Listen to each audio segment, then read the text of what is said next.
Hi, this is Miranda from My Scrappy Life, and welcome back to my channel. This is going to be that one hop that we always do on Ground Hog's Day, where we do the exact same layout year after year after year. And we are on year number 4. This is actually my first year, which is the second year this has happened. And then here is last year's layout. And now we are working on number 3. I do have it listed up above. All of the playlists that are regarding this particular hop is all down below. Year 1, 2, 3, and now 4 will be all listed down below. And I decided, since it is in February, I am getting out my stash bashing, and I've got all of the collections from crepe paper that were like Valentine-y type stuff, but I don't use necessarily. I love using all of that on this particular layout. Now, this layout here is of my daughter's science fair project. So I did an easy one for her this year because this was her 5th grade year. And we actually did this the day of Valentine's.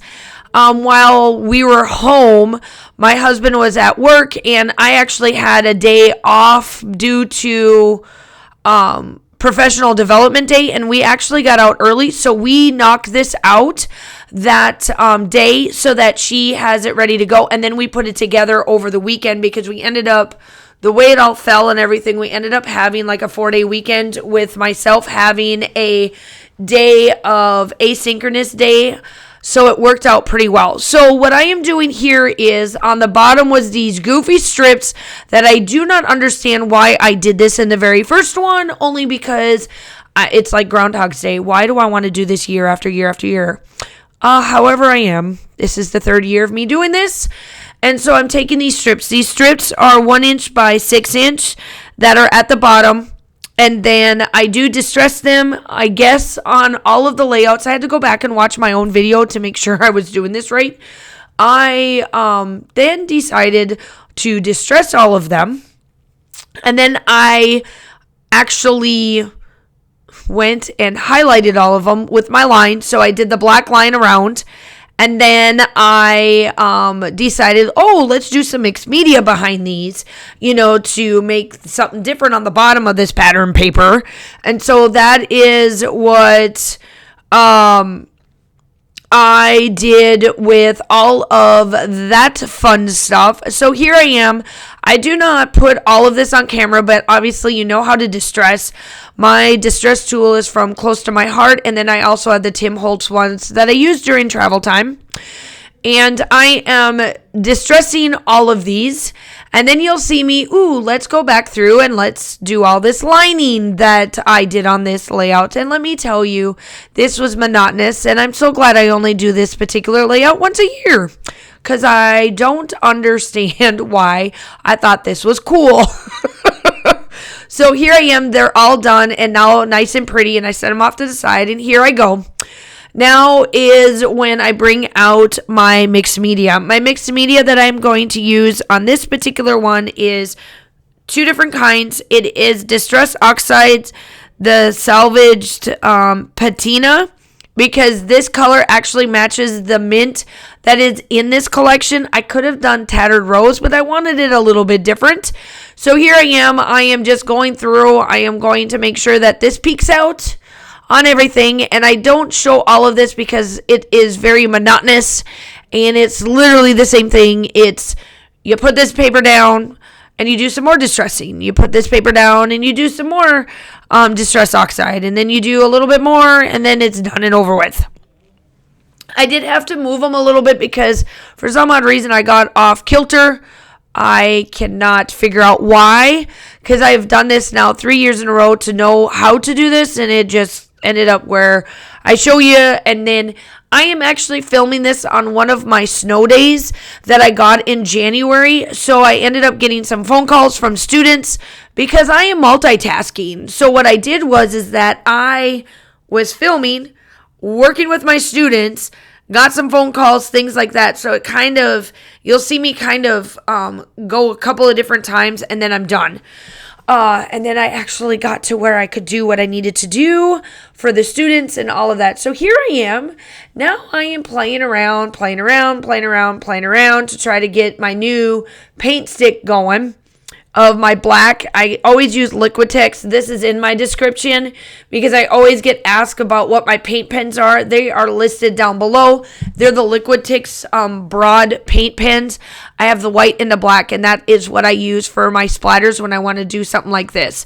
So I decided to get out my black splatters. So this is something new that I am adding to this crazy hop that has been put on by Jackie, where she started this 4 years ago, and I joined in 3 years ago that I know of. I probably did the first year, and I don't know what I did with the layout. I could have probably attached it to something. I'm not sure. So I might have, so sorry. I might have done it all 4 years, but I know for right now I have done the 3.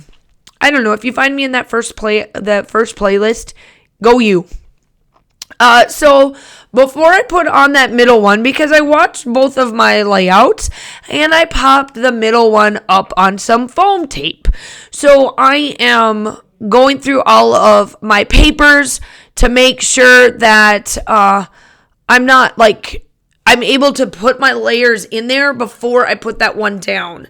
So I try to get as many layers as I possibly can in this one, like I do on all of the other ones. Like I said, this is one of those layouts that you just want to keep on a giving, and it keeps on giving me a pain in my butt because I'm just like, why did I do this type of a layout? Why didn't I do an easy one? No, let's go all out for y'all every year. But I love Ground Hog's Day. I do something fun every day for my kids. We always watch the Ground Hogs, and I have fun stuff for the kids to do on Ground Hog's Day. Regarding the history behind Ground Hog's Day.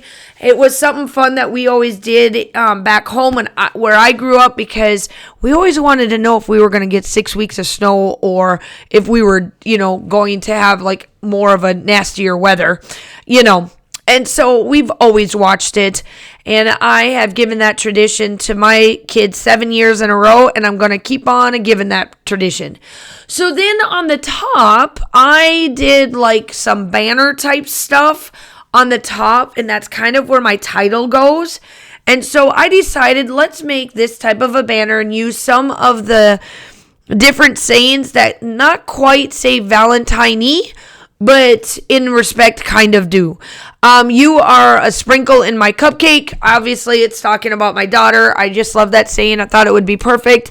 And since this is the science fair project of browning her apples, and she actually won this year, and she won her 6th grade year, and then 7th, they didn't do it. So I don't know why they didn't tell us that we needed to do the science fair project, but they didn't, so I'm going to roll with it.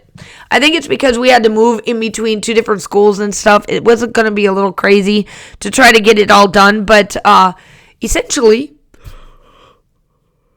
she's at least won the 2 years that she has had to do this for the district.